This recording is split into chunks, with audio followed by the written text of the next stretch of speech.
Welcome to Delmarva Urban Chat. I'm the host of the show, Demetria Marshall Leonard, and I want to just say thank you guys for allowing me to come into your living rooms once again and grace your presence. And today we have with us on the show, Mr. James, I don't want to say his name wrong, Yamakawa with the W. You heard what he said. So we have him from Yamakawa Truth and Reconciliation, and he want to share some things with us about our history in Yamakawa County. And I just thank him for coming on the show, and this is really an awesome experience because I want to know some things.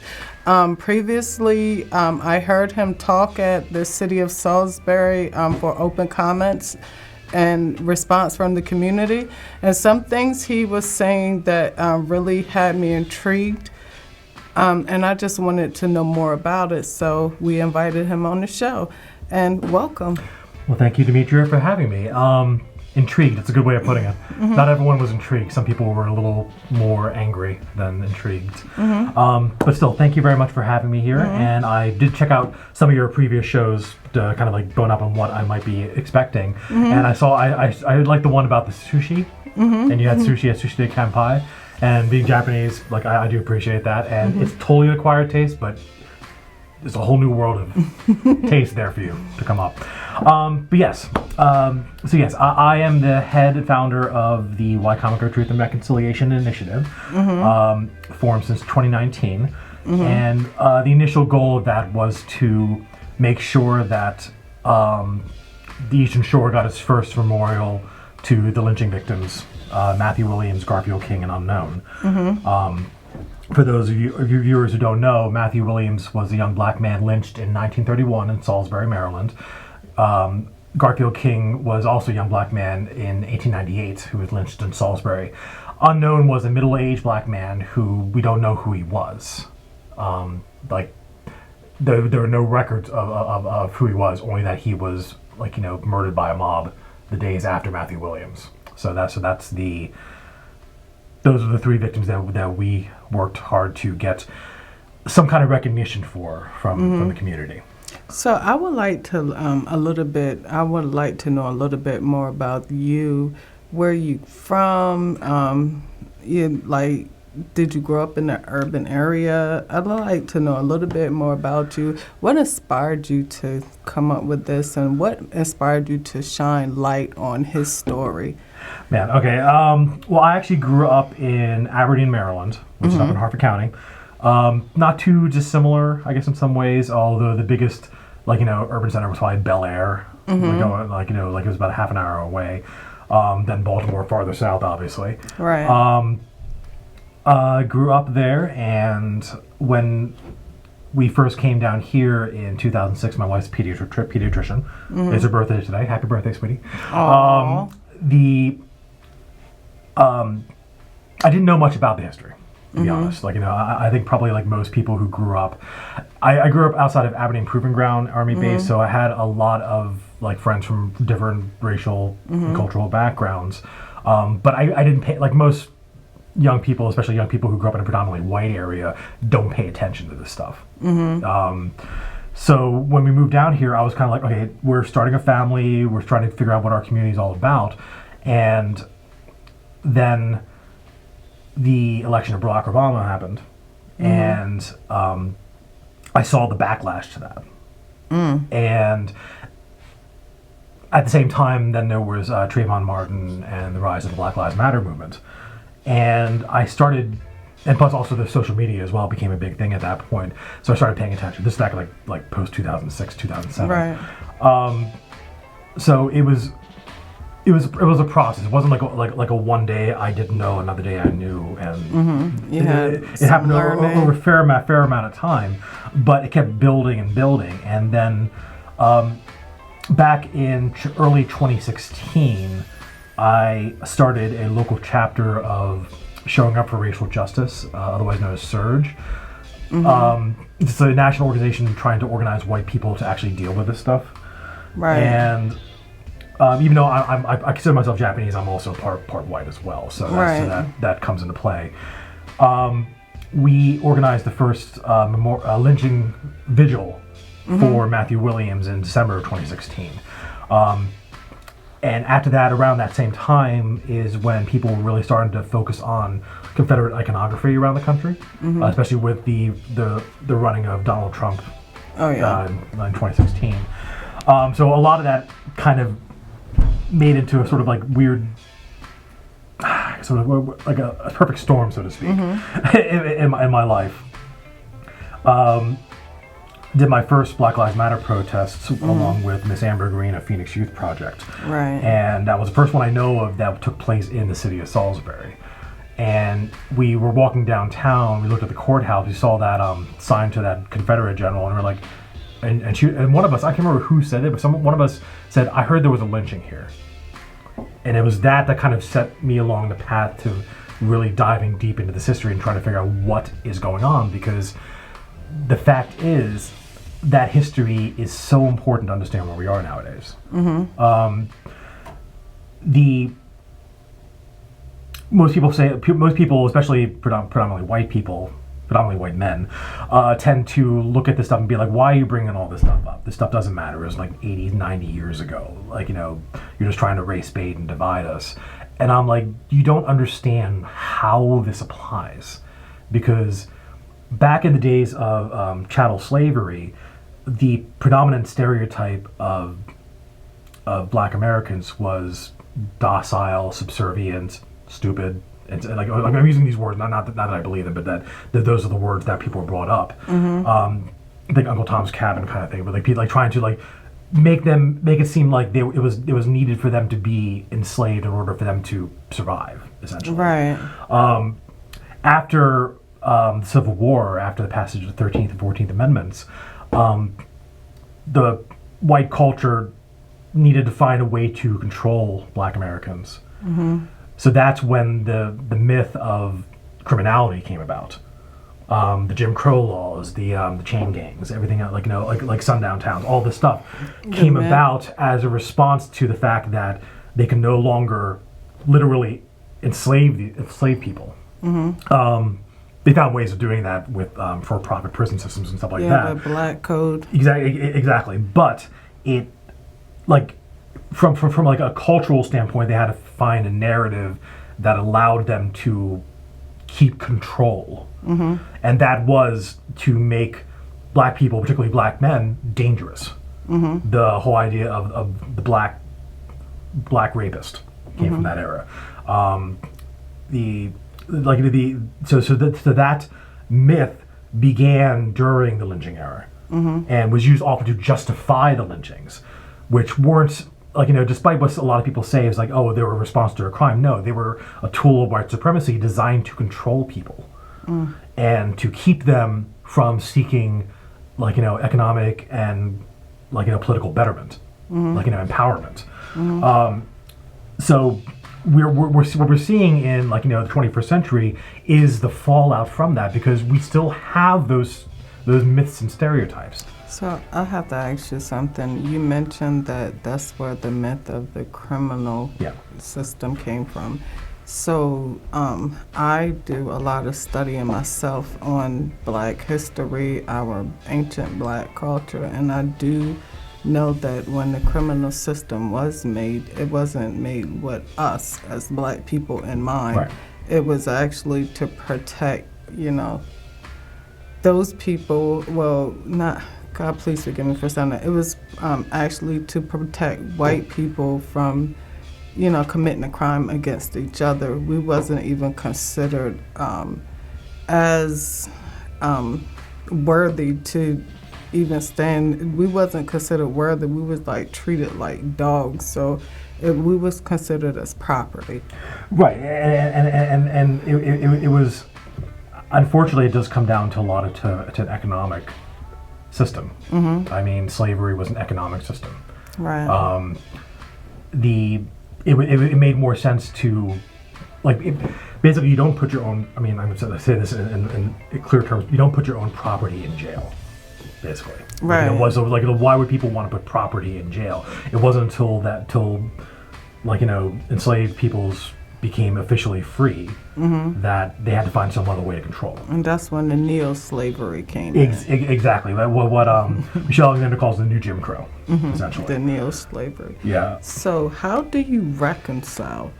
Like, it says truth and reconciliation. I know that I am like a generation, like 2 generations away from slavery. Actually, my grandmother was born she was born when that was passing. Like, my great-grandmother was a slave, so my grandmother probably was growing up in the era where it was a lot going on. I remember my mom telling me when she first came up here, where our family is from Alabama originally.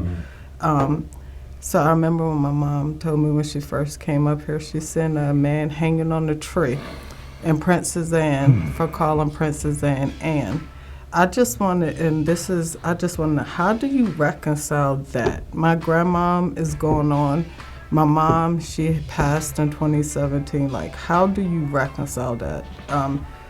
It's like reconciliation is like, to me, that is like a strong thing to even go back, and how do you reconcile all those years of hurt, pain? How did, like, all those years of abuse, mental abuse, even today, we still feel the effects of that mental abuse that happened to our ancestors. We are the generations after that. How, like, we still feel those effects. It's not like we're not enslaved, but still we can't really, we're really not treated fair. And I'm trying to figure out, how do you reconcile that? I think a lot of it comes to how you even define reconciliation. Because I think a lot of people, that's a word that people, well, the other half of that, truth. A lot of people have a different belief of what the truth is as well. The reason why I chose the term truth and reconciliation for the initiative is not because I thought it was like an easy thing. Right. And more often than not, people never get past the truth part because they don't even want to acknowledge that truth. Reconciliation is a process, it's not a goal. Right. And that little and in between there is like decades and decades and decades of hard work that go on between more them. To come. Right. What a lot of people want to do is skip the hard part and go to the easy part. You hear a lot about racial reconciliation, especially in a lot of white evangelical churches. They talk about reconciliation, especially in the past 10 years, that's been going on. I remember going to an event over at Oak Ridge. They had like a conversation on race, I put those in quotes, conversation on race at Oak Ridge Baptist Church, and it almost hurt to watch it because it was like you never wanted to talk about the root causes of things, only about making people be nice to each other. And this isn't about being nice. This is about telling the truth. The truth is not nice. The truth hurts. And Bishop Desmond Tutu, notable for South African, truth and reconciliation, movement, basically said, sometimes the truth is going to make things worse before it makes it better. So it is not something that is going to be done in our lifetimes. It took us 400 years to get here. It might take us as long to get out, because we're talking about still. I mean, you look at recall what is a white lash to the election of our first black president. You look at the backlash to that being the election of an openly white supremacist president. I'm sorry, I just brought politics into this. We cover it all here, honey. Politics. It wasn't like there weren't white supremacist presidents before this point, but this is openly ran on white supremacy, among a bunch of other things. That shows you that we have never dealt with the root cause of all this, and that's not a problem of misunderstanding. It's not even so much a problem of ignorance, because it's not like the information's not there. It's a problem of indifference and apathy. There is malice there for sure, especially in a lot of the community nowadays. But the biggest difference is that people feel like it doesn't affect them somehow. And the fact is, like, probably the biggest thing that drew me into this work was the realization that the past 30 years of my life, I had missed this. That there was something I was missing from my experience that was purposely kept from me. An understanding of who we are as a nation, of who we are as people. The fact is like, and you see nowadays with we got this deal with local school board and candidates. The initiative exposed several candidates who were openly tied to white supremacists. And 2 of them are on school board. 1 of them is a county executive. Sorry. Did you not know this? Did you? No, I didn't. Okay. That could be a whole nother topic. Okay, yeah, like I said, like a whole nother topic. You say the truth. What I like us to know as a people, and we deal with slavery, and we deal with where it came from and the root of it, we got to go back to Africa and deal with the simple fact that slavery was used as a tool of punishment when somebody did each other wrong, and that was okay because that was their system, and there was no real government system. But they would have to go. The slaves would have to go like away and work it off, and they would be called an indentured servant. But where it switched up at is when Europe started coming to get them, where they started going to England, and they never came back. That's what a lot of slaves said in their notes to the emperor. I want to say that Great Britain gave the authority to Africa to sell slaves. Well, I mean, like going back to the pre-slavery, the pre-slaves in America. By the time that the slaves got to America, they had it was already a hot commodity for slaves. And the whole idea of slavery in Africa. Africa, mind you, is a huge place. Yeah, so we're talking about western, section of Western Africa. 54 countries. The common trope that people always, especially in social media comment sections, is like every culture had slaves at some point. Like, yes, they did. But this is why this is different. Yeah, they never brought them back. Slavery as people enslaved because their country was pillaged by an invading army. Ancient Rome, ancient Greece. Most cultures had some version of slavery at some point or another. Oh yeah, they did. And whatever the culture in the West African nations that had slavery was different than what happened in America. In America. That's what they said. The idea is that one, it was intergenerational. You could be born enslaved, and your children could be born enslaved, and their children could be born enslaved. 2 was the commodification of it. Chattel slavery meant that enslaved peoples were not people; they were property. They were things to be bought and sold and used.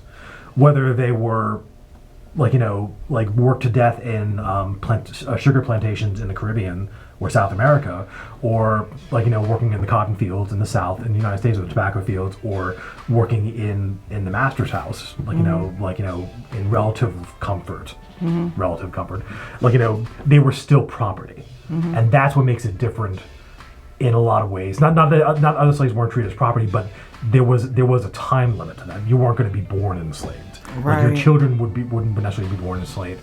Here in America, that became an economic structure, and the reason why America became an economic power is because of these centuries of essentially free labor. Right. And that is something that most people. It's such a complicated topic. Again, we're talking about 400 years of history. Right. It's so, and even the creation of the idea of white and black is rooted in that era, because before the early 1600s, mid 1600s, wasn't. there wasn't white. There wasn't like black and white wasn't really a thing. Whiteness wasn't even a thing really. There were different races. There was like the Tribes. British Yeah. or even like the Greek race or something like that. Like but there wasn't like this thing we call whiteness wasn't really a thing until about the mid 1600s. And then in order to justify this system of chattel slavery, and especially to keep poor indentured white colonists from joining forces with enslaved Africans, because that's happened before. Like they basically created the system of whiteness in order to say, okay, you may not be as great as us, like wealthy landowners, but at least you're not black. And that whiteness was used as a way to give some kind of social capital to these relatively economically disadvantaged white colonists. And again, even using the term white and black is like we're already stuck in that. Like these economically disadvantaged colonists from finding common cause with these enslaved peoples, and that we were still dealing with the after effects of that. Because how often do people vote against their own best interest because it's going to hurt black people? I mean, healthcare, gun control, any kind of economic aid from the government, because it's been associated with helping, black people particularly, but other economically disadvantaged groups as well. That, well, we're not going to vote for that because it's going to help them, and it means we're going to lose something, and that is crazy. And that is what has kept people from finding common cause. So that is crazy. It's economic, it's cultural, it's even religious, because you can't talk about white supremacy without talking about the role of American Christianity in that as well. But at the root of it is an economic argument. That's a lot. And when we had going back to, I'm sorry, I do need to maybe make this clear.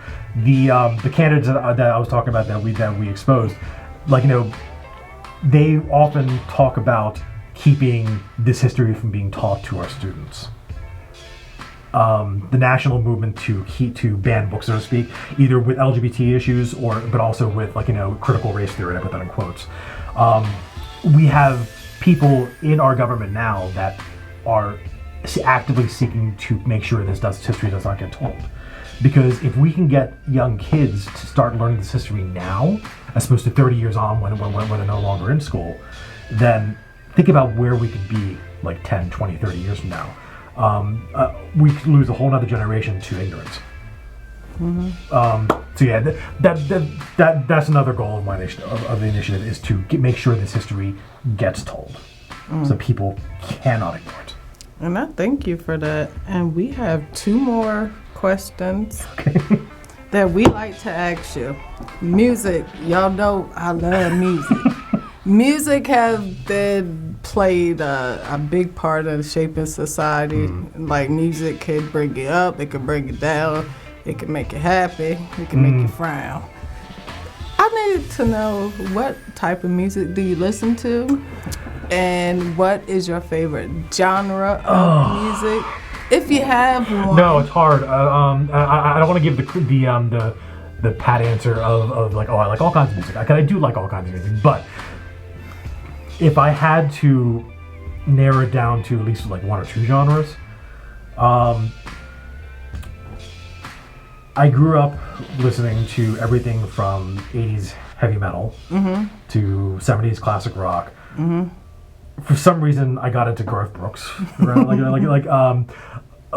the biggest genre of music that really has spoken a lot to me is instrumental, orchestral, classical. One of my favorite albums growing up was I used to babysit for kids down the street, and they had a box set of Tchaikovsky, Russian composer, and his Swan Lake Suite just made me all the feels, it was welling up inside of me. So I can listen to a phenomenal orchestral piece and just be taken completely away. And that goes as well to movie scores. Movie scores are one of the most favorite things in the world, because it can make a story into something more than it is. So I would say yeah, instrumental stuff. Definitely, probably if I had to pick one. Okay. So he like music. We're gonna get this. So we're gonna go and play in the mix, and I just want him to. You don't have to know how to sing. Y'all know I sound like cans rattling. I sound like cans rattling. So I'm just gonna start off, and if you don't know it, he don't know it. But if he do know it, okay. I got sunshine on a cloudy day. Ooh. When it's cold outside, Ooh. I've got the month of May. You better sing. I'm best, you say. What can make me feel this way? His girl. My girl. His girl. I'm talking about my girl. His girl. Woo! I love God, thank you for picking something I actually knew. Oh my God. Woo! And I know your wife gonna enjoy that, so you can tell him happy birthday. Lisa, happy birthday, sweetie. Oh. No, when he first said that, and like I think I did see a bit of segment with a singer. Like I was like, oh gosh, she's not gonna do that to me, is it? And you ever hear the show Sway in the Morning and with 5 Fingers of Death? And basically you have 5 different like hip hop tracks, and you have to freestyle over all 5 of them and without stopping. And I'm like, this wasn't that, thank God. I was like, ah. So I love to eat. Delmarva have some great places to eat. Where is your go-to spot? Ooh. Now you can name 3, and now mind you, see what took me to the sushi restaurant at Kampai, but somebody said Kampai was good, and I went and tried it, so I'm gonna go try these places. So. Okay, let's see. I have to rep the neighborhood takeout joint near my house, Lucky Star, in Fruitland, Maryland, because when they first opened up, we first moved down here, and it was like down the street from us. So that's the place we go for, if we want to take out, we go there. Oh yeah. I would say we just tried Take Your Pick. Yeah, which I had grits with fried catfish on it. I was like, oh, so good. He's Southern. It's funny because I'm technically I was born south of the Mason-Dixon line, but not that far south of the Mason-Dixon line. He's Southern. He's eating grits and catfish. But okay, I tell you, and I'm gonna rep this because I've been wanting to talk about this forever. The type of food that is my favorite food is not you don't have it in Salisbury. What is it? It's called curry rice. Now, it's a Japanese food. It is Japanese curry, which is kind of most curries come from the Indian subcontinent. And we do have a phenomenal place up by the hospital. Oh yeah. Is it Punjab? It used to be Taj Mahal. I think it's now something else. That's phenomenal, by the way. But Japanese curry rice is via England. Because England's got their curry thing going on because they had the whole colonization of India kind of thing going on. But it's sweet, it's smooth, it's creamy, and it can be spicy, but it is it is my comfort food. So at some point I want to make you some Japanese curry. Yeah. And I'm gonna hold him to it because I like to eat. Because it is, if I could change careers right now, I would be I want to open my own curry shop, because I think that is something that this country needs in order to bring us together as curry. That's a fact. Yeah. So yeah, definitely Lucky Star, Take a Pick, and the Punjab place over by the hospital. Yes, so you heard him. We got 3 spots from him, and y'all go check them out. What is your favorite dish at Lucky Star? Lucky Star probably. It's not gonna be chirashi, which is it's like sushi, but kind of deconstructed sushi. So it's a bed of sushi rice with all the sushi, the raw fish, and stuff layered over top of it. So you have the rice separately, but you take the individual pieces of fish, and it's just It's nice. It's nice. It's kind of like a sushi Lunchable. Oh wow! So my husband would love that. I just tried my first sushi, and I like sushi. I thought, and the seaweed does take a little getting used to. Like, you know, it's. But once you do, I actually make a what I call Old Bay crab sushi. Ooh. So like, you know, so you do the roll and the rice and stuff like that. Then you take some usually imitation crabs because it's cheaper. Japanese mayo, which has a little more egg yolk and it's a little more tangy. A fair amount of Old Bay and parsley, and then use that to fill and wrap it up. And that was my kids for a sushi roll, and they love it. Wow. So now I don't do mayo of no kind, but I would like it all without the mayo. It can be done.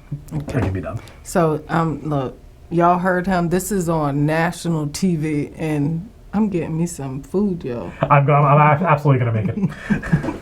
So thank you so much. Thank you very much. And thank you so much for allowing us to come into your living room and grace your presence. We will see you again. Deuces.